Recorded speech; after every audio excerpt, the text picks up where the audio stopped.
Hey, church family, I wanted to take this opportunity to present you with another word of encouragement as we continue to pray for this coming election.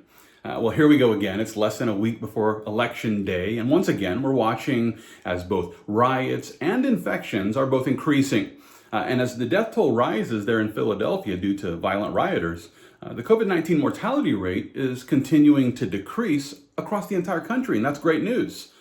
Sadly, the mainstream media would rather focus all of our attention on the increasing number of infections rather than presenting us with the incredible news that COVID-19 related deaths have actually decreased, and they've decreased by upwards of 3 times since April. Not only that, but listen, the increasing number of infections isn't the same as an increasing rate of infection. Please grasp that. The increasing number of infections that we're seeing in our country right now is not the same as an increasing rate of infection. And the reason why is due to the fact that an increasing number of testing will always reveal more infections.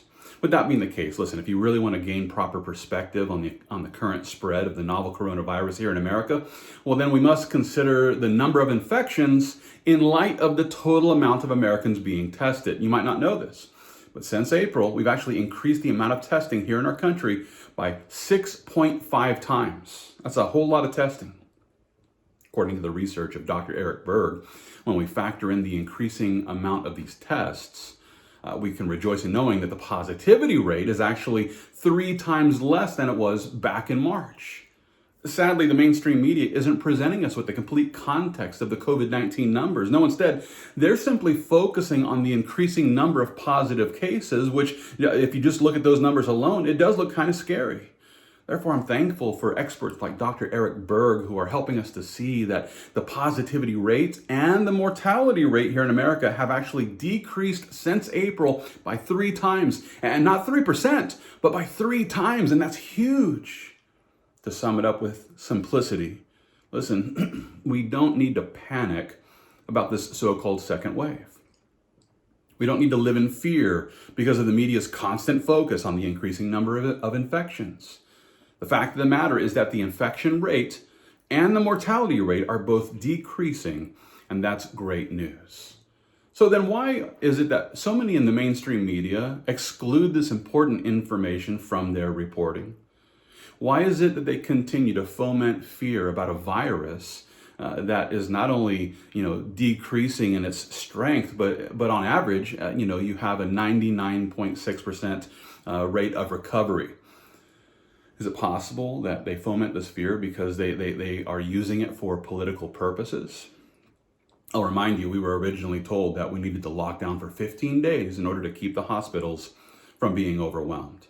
Now, that was based on a model that predicted a death toll of more than 2 million Americans. And after the 15 days were done, we were then encouraged to lock down for another month in order to continue slowing the spread and flattening the curve. And then we were forced to lock down for 6 months, as we waited for treatments and vaccines. But have you noticed that every time a treatment is presented, the mainstream media is quick to reject it as nothing more than a lie? Every time a vaccine is mentioned, the mainstream media immediately calls it into question. And the reason why is because Trump is a big meanie. Dr. Fauci has even gone as far as to warn us that a COVID-19 vaccine won't eliminate the need for masks. Why not?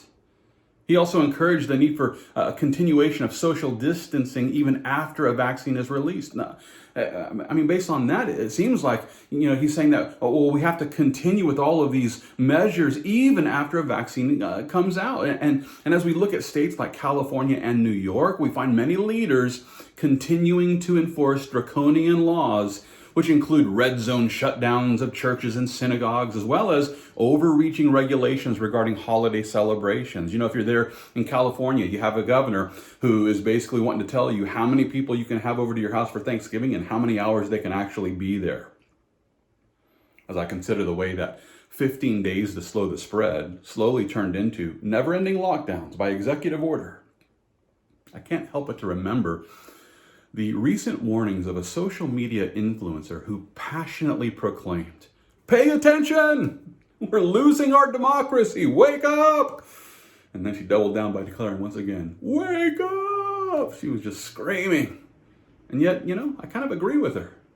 We do seem to be losing our democracy. And with that being the case, I encourage you, we ought to be voting for leaders who are promising to free us from the executive orders of draconian politicians who are manipulating all of the data for their own personal political power. The Lord Jesus warned us about these people. The Lord Jesus warned us about the unbelieving rulers who want to lord it over the people they rule. They want to exercise their authority over the people they govern. And it's for this reason that I encourage you, let's go out and vote for leaders. Let's vote for leaders who truly and humbly trust in the Lord Jesus Christ. And let's vote for leaders who can not only recite the Declaration of Independence, but they're ready to defend it.